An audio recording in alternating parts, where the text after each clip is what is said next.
Welcome back to my channel. Today is Sunday, so I plan to cook something very special and close to our heart, authentic mutton biryani.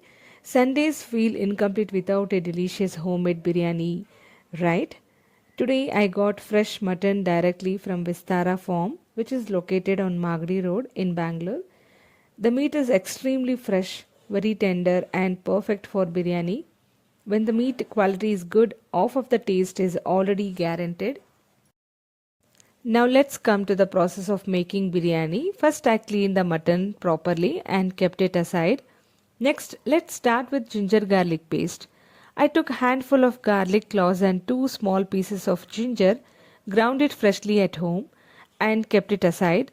Freshly prepared ginger garlic paste always enhances the flavor compared to store bought one. Then I took a handful of mint leaves and coriander leaves, washed them thoroughly and soaked them in water for few minutes. These fresh greens gives that fresh refreshing aroma and authentic biryani taste. Now let's move on to the most important part, the secret biryani masala. For this I took 2 teaspoons of coriander seeds, 1 star anise, 10 cloves, a small piece of cinnamon, 1 teaspoon of poppy seeds, 1 teaspoon of sesame seeds, 4 to 5 cardamom pods, 1 teaspoon of pepper and 1 teaspoon of cumin seeds. This homemade masala is the real secret behind the flavorful biryani. On a hot pan, I added all these ingredients together and dry roasted them. Make sure to saute only until the poppy seeds start splattering. There is no need to burn the spices, just roast them gently for about 2 minutes so that the aroma comes out beautifully. Once done, transfer all these roasted spices into the mixture jar and ground them into a fine powder. This freshly ground masala gives an amazing depth of flavor to the mutton biryani. Now our masala is ready and we can move on to the next step.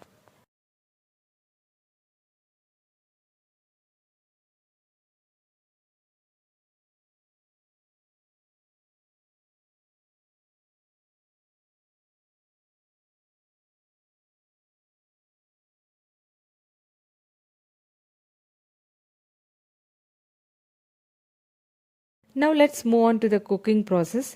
First I took pressure cooker and added the mutton pieces. I used half a kilo of mutton for this biryani. I added very little water, just enough for cooking along with salt, pinch of turmeric and bay leaf. Then closed the lid and pressure cooked the mutton for about 4 to 5 whistles until it became soft and tender. Once done, I allowed the pressure to release naturally.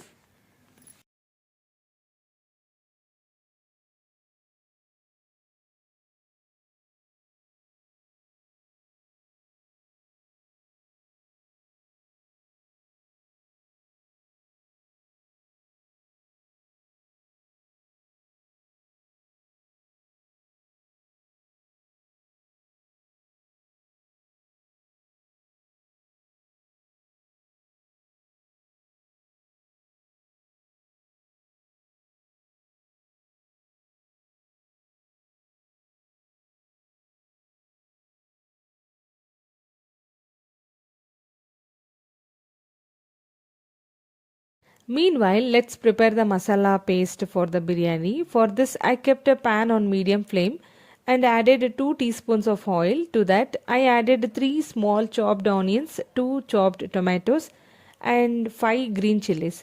Depending on your spice preference, I also added fresh mint leaves and coriander leaves.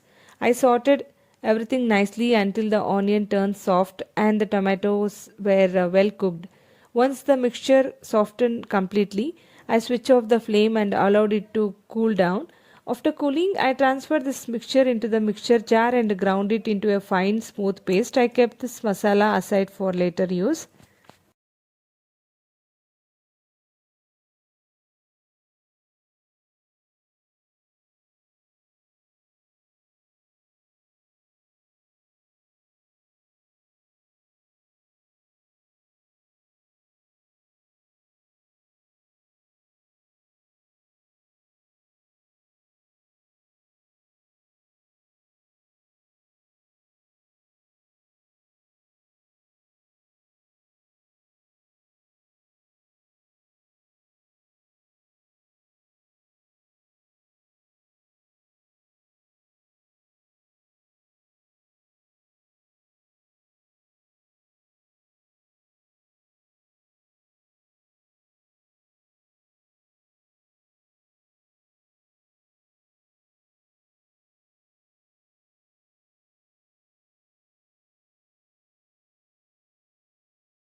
Now, once the pressure was fully released from the mutton cooker, I moved on to the main biryani process.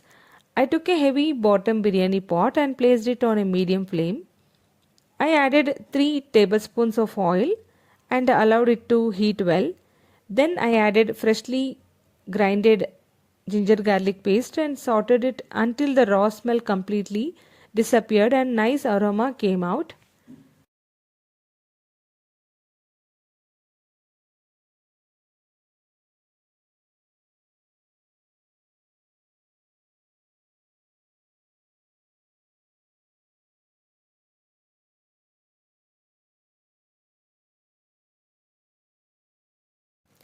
Next, I added the prepared onion tomato masala paste into the pot. I sauteed this masala patiently on medium flame. Then I added 1 cup of fresh curd, a pinch of turmeric and homemade biryani masala powder that we prepared earlier. I mixed everything well and continued to cook until the oil separated from the masala. This step is very important because it ensures that the masala is cooked properly and the biryani gets a rich flavor.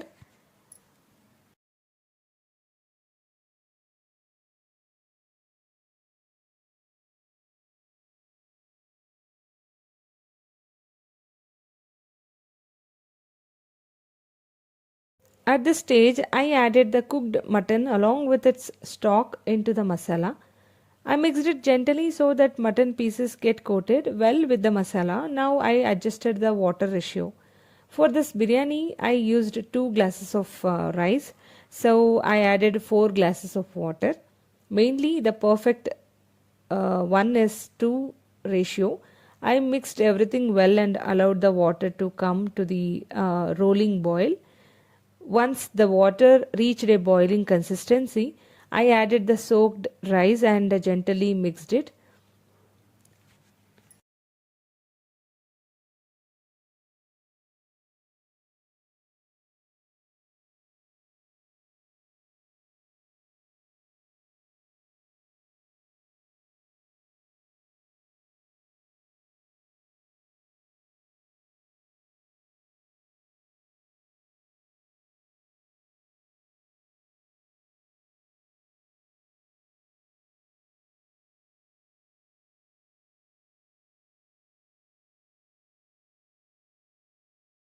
Once the water reached a boiling consistency, I added the soaked rice and gently mixed it.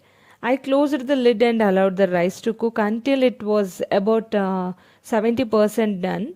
You should be careful at this stage and not overcook the rice.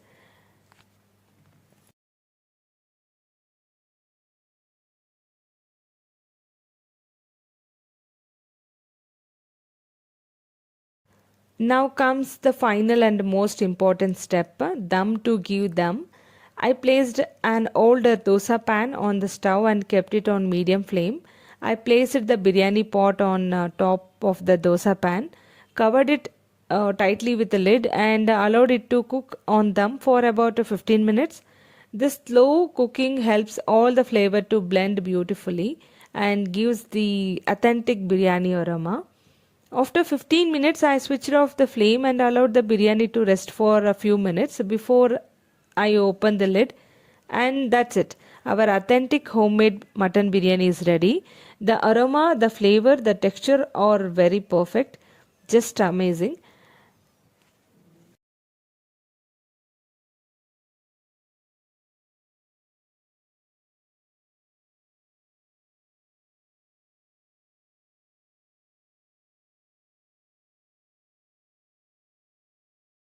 So finally, our authentic homemade biryani is ready. The aroma itself tells you how flavorful and rich this biryani has turned out. Each grains of rice is perfectly cooked. The mutton is soft and juicy, and all the masala are well blended through the dum process. This is the kind of biryani that makes a Sunday meal truly special. I really enjoyed sharing this traditional biryani recipe with you all today. Recipes like this need a little patience and love, but the final result is absolutely worth it. If you try this recipe at home, I'm sure your family and friends will love it. Do let me know in the comment section how your biryani turned out and if you made any small changes of your own. If you like today's video, please don't forget to hit the like button. Share this video with your friends and family who love cooking and especially with biryani lovers. And if you are new to my channel, do subscribe my channel. Turn on the notification bell so you don't miss any of my upcoming vlogs and recipes. Thank you so much for watching. For your love and your love support, your encouragement motivates me to create more such homemade and traditional recipes. Until then, take care, stay happy, and I will see you in the next video. Bye bye.